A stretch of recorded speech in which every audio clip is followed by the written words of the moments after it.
Aisha has the story of Al-Fayed, and here we have to, I don't know, just pause and think about all the victims, don't we? Because there are a lot of them. Do you know, I think the sheer number of women that have come forward now is absolutely kind of horrific.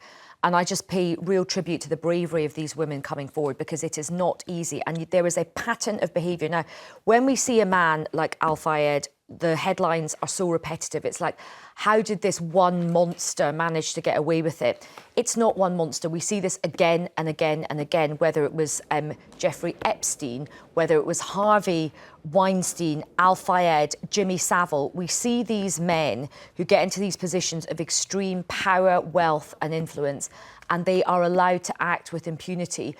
And everybody, it's not just him. There is a group of people around him who turned a blind eye to this. They will be sweating now, that's for sure. There's well, 19... I had a personal experience. Yes, I thought you might have known him, yeah. Yep. I met him once.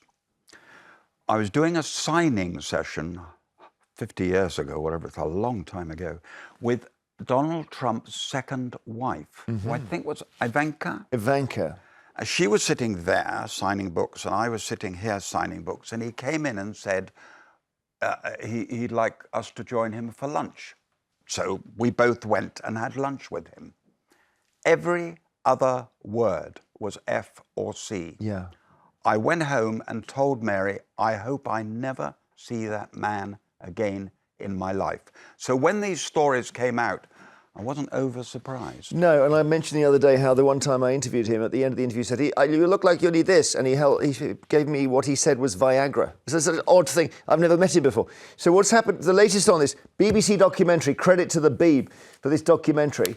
Police, we now know, had 19 separate complaints against him while he was alive, and he seemed to manage to get away with all of them. But there's all kinds of other stuff now, and someone has come forward. I'll just tell you about this alleged victim.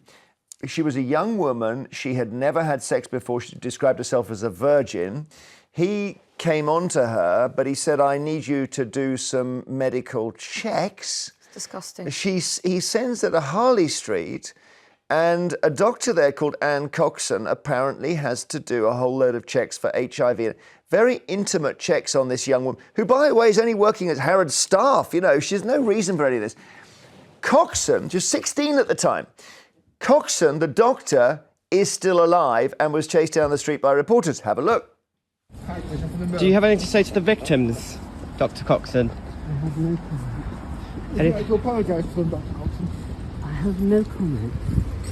Sorry, say again? I have no comment. Do you regret working for Mr. Al-Fayed? No. You don't?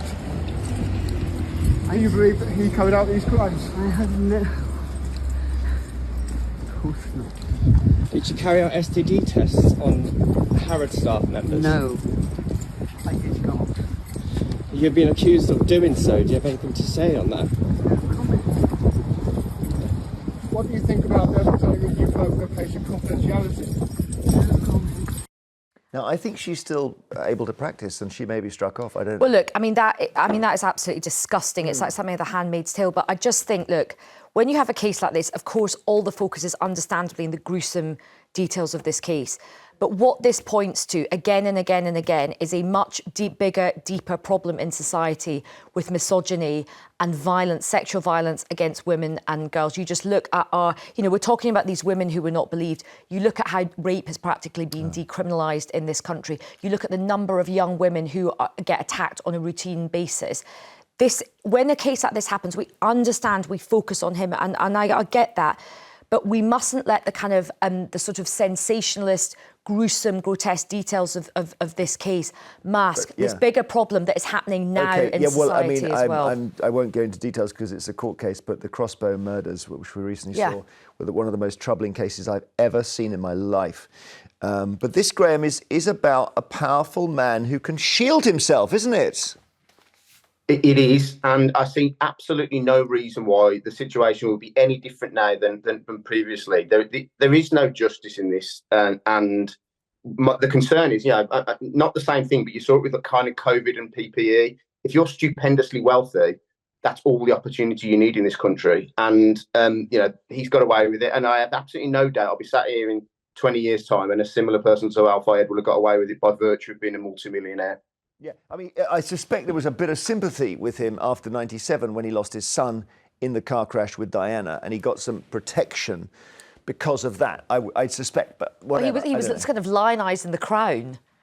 You know, I know he was made to look like a really intelligent, soft, kind man. hard done by man. Yeah, not the guy cussing at your lunch for a start.